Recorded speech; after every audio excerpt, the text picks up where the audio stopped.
One of the great mysteries that we all hope to learn more about in Wano is the creation of the Poneglyphs. And with the clear focus on armament Haki in this arc, I can't help but wonder if these, at first glance very different concepts, might not be connected in some way after all. Haki has become a central part of the power system in One Piece. While we got occasional clues in the first half of the series about its existence, it was not until the 2-year time skip that we learned of this other superhuman phenomenon in the One Piece world besides the devil fruits. But what exactly is Haki? While the Japanese word Haki carries many meanings, the one that probably catches its nature best is willpower. At its core, it is an extension of the will into the physical world. Haki exists in every living thing in the One Piece world. However, most fail to awaken it and usually are not even aware of its existence. Since it is a physical manifestation of will, there is a certain limit to how strong it is and for how long it can be used. As a consequence, Haki can also be trained and improved. Now in general, there are 2 types of Haki that anyone can awaken under the right circumstances and with the right training. The first of these 2 is observation, or Kenbunshoku Haki. It functions as an extension of other natural senses by interacting with the willful presence of other living things. Dependent on the level of training, observation Haki allows its user to detect the location and movement, as well as the emotions or intentions of a person. And in its very advanced form, it can even predict an action slightly into the future by reading a person's will before it is even translated into a movement. The second form of Haki is armament, or Buzoshoku Haki. It gives the user's will a physical shape. So far, we've only seen this in the form of hardening, but there seems to be more to it, as we will hopefully find out later on in this arc.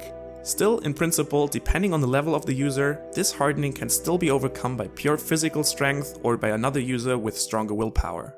Now, while observation and armament Haki exist in every living thing, there's a third kind of Haki that only a very exclusive group of people have access to. Conquerors, or Haoshoku Haki, can only be awakened by those who have the will of a conqueror. It uses the strong will of the user to directly influence the weaker wills of others. We have so far seen the submission of will in the form of taming and intimidation, as well as knocking others unconscious. It is still mysterious though what the true power of Conqueror's Haki is and what makes it so unique. Now, as a consequence, the introduction of these 3 types of willpower into the fighting system has changed the power distribution in the One Piece world significantly from our perspective. Before Haki, if you ate and acquired the power of a devil fruit, it gave the person a clear advantage over normal people.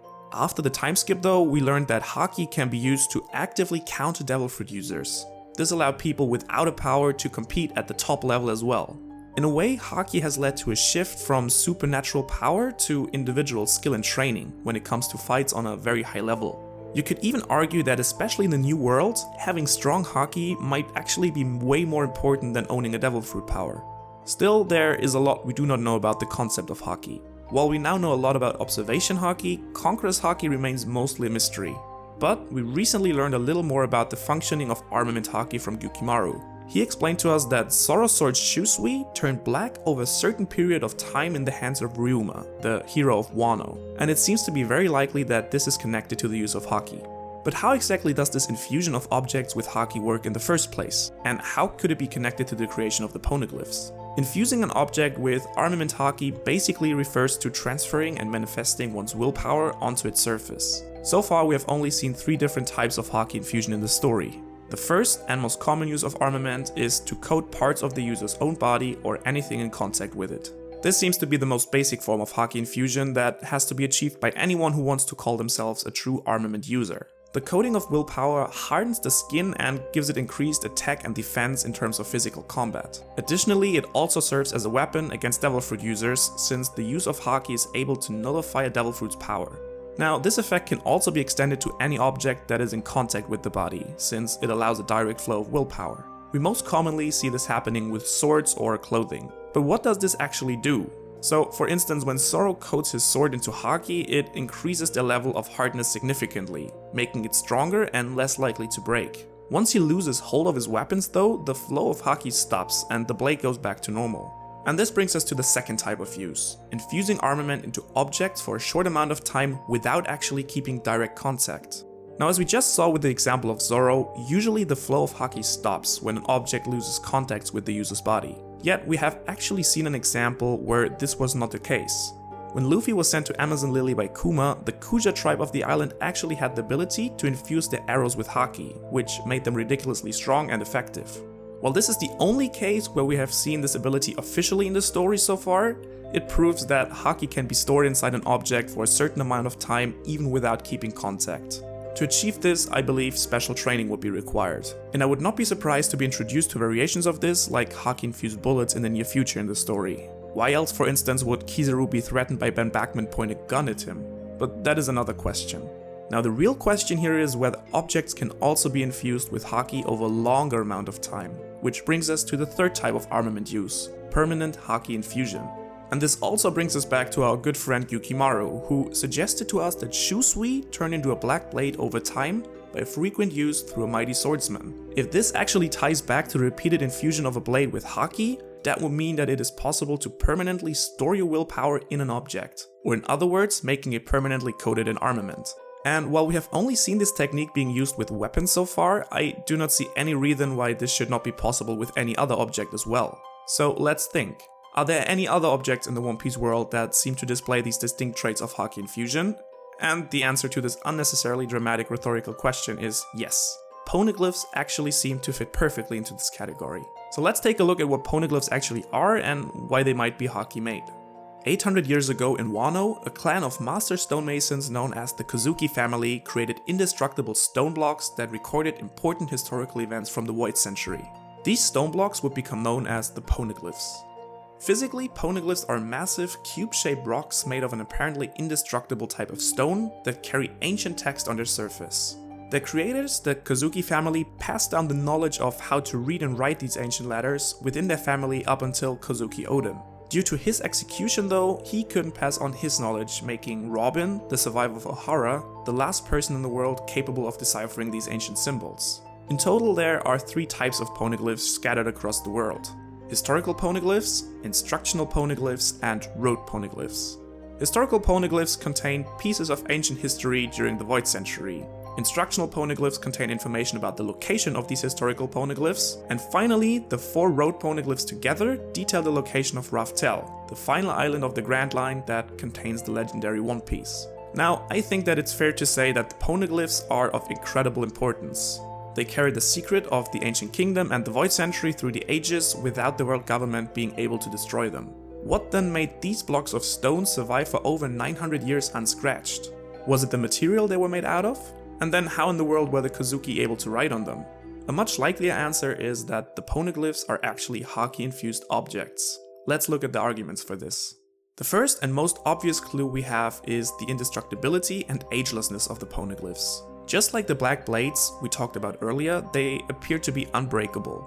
Also, similarly like a black blade would never rust, the rock that they are made out of never shows any sign of erosion or cracking. They're simply perfect cubes preserved in time.